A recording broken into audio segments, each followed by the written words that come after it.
freezing night sky, and was never found. No body, no confession, no identity. This is the story of the only unsolved skyjacking in American history. The story of a man who called himself D.B. Cooper. November 24, 1971. The day before Thanksgiving. A quiet, well-dressed man walked into an airport in Portland, Oregon. He wore a black suit and a thin black tie. He was calm, polite, ordinary. He purchased a one-way ticket to Seattle. No one noticed anything unusual. He boarded Northwest Orient Airlines Flight 305, a Boeing 727 carrying 36 passengers. The flight was short, less than an hour. Shortly after takeoff, he handed a note to a flight attendant. At first, she ignored it. Then he leaned closer and calmly said, "Miss, you'd better read that note. I have a bomb." Inside his briefcase were red cylinders and wires.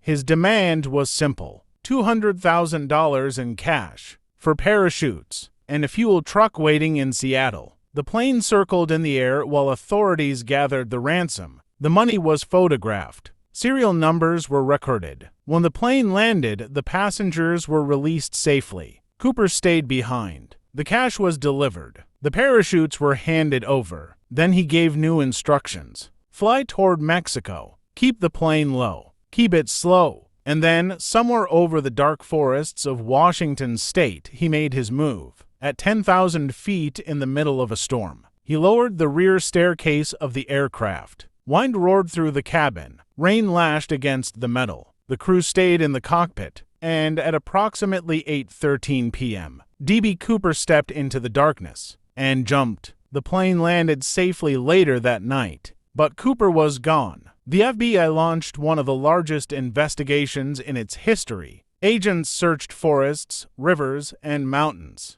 Helicopters scanned miles of wilderness. They found nothing. Years later, a young boy discovered part of the ransom money buried along a riverbank, but only a small portion. The rest vanished with him. Some believe he died the moment he hit the ground. Others believe he survived, that he was trained, prepared, calculated. In 2016, after 45 years, the FBI officially closed the case. The mystery remains unsolved. Was it the perfect crime, or a fatal mistake lost in the storm? More than 50 years later, the name still echoes. D.B. Cooper, the man who hijacked a plane, took $200,000, jumped into the night, and was never seen again.